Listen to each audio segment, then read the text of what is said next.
Friends, class 9th math के chapter number 1 number system की exercise 1.2 को देखते हैं। State whether the following statement are true और false, justify your answer.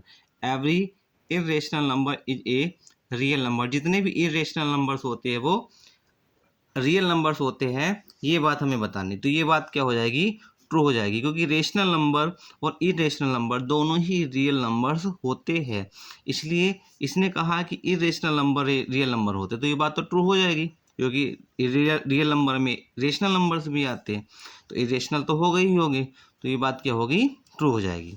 Second statement को देखते हैं। Every point on the number line is of the form square root of M where M is natural numbers. तो ये बात क्या हो जाएगी? फॉल्स हो जाएगी। क्यों? क्योंकि अगर स्क्वायर रूट ऑफ 4 को देखेंगे तो इसकी वैल्यू 2, स्क्वायर रूट ऑफ 9 को देखेंगे इसकी वैल्यू 3, ऐसे ही स्क्वायर रूट ऑफ 16 को देखेंगे तो इसकी वैल्यू 4। तो 2, 3, 4 ये स्क्वायर रूट ऑफ एम की फॉर्म के नहीं है, तो इसलिए ये वाला स्टेटमेंट क्या हो जाएगा? फॉल्स हो जाएगा। अब थर्ड स्टेटमेंट को देखते हैं। Every real number is an irrational number. Real numbers में रेशनल और इरेशनल दोनों आते हैं, इसलिए ये स्टेटमेंट क्या हो जाएगा? फॉल्स हो जाएगा। रियल नंबर इरेशनल होता है, ये बात क्या हो जाएगी? गलत हो जाएगी, क्योंकि रियल नंबर में रेशनल और इरेशनल दोनों होते हैं, तो ये बात हो जाएगी फॉल्स। अब क्वेश्चन नंबर 2 को देखते हैं। Are the square root of all positive integer irrational? If not, give an example of the square root of a number that is a rational number. क्या जितने भी स्क्वायर रूट होते हैं सारे पॉजिटिव इंटीजर्स के वो इरेशनल्स होते हैं? तो ये बात क्या होगी? नो हो जाएगी, ये बात गलत हो जाएगी। क्यों? अगर इसको देखते हैं स्क्वायर रूट ऑफ 4 को, स्क्वायर रूट ऑफ 4 ये पॉजिटिव इंटीजर है, इसका अगर स्क्वायर रूट लेते हैं तो ये होता है 2, ये रेशनल होता है ना कि इरेशनल, तो ये इरेशनल वाली बात गलत हो जाएगी।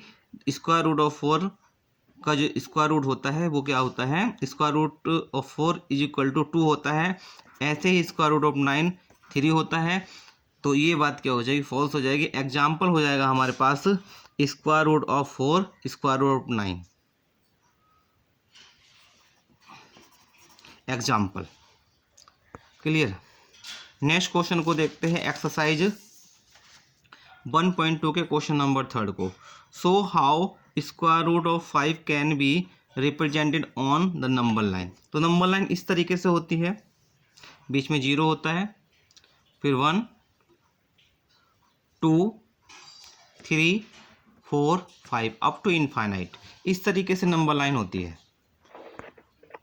और नंबर लाइन के जो दूसरी डायरेक्शन में होती है, लेफ्ट साइड में नेगेटिव नंबर चलते हैं, जैसे -1 -2 -3 -4 अप टू इनफाइनाइट। इसे हमें रिप्रेजेंट करना है स्क्वायर रूट ऑफ 5 को नंबर लाइन पर। तो इसको किस तरीके से दिखा सकते हैं? देखेंगे, हमें सोचना है कि स्क्वायर रूट ऑफ 5 कैसे बन सकता है। अगर हम एक्स एक्सिस पे अगर इसको हम 2 यूनिट ले लें, ये जो डिस्टेंस हो जाएगी 2 यूनिट ले लेते हैं,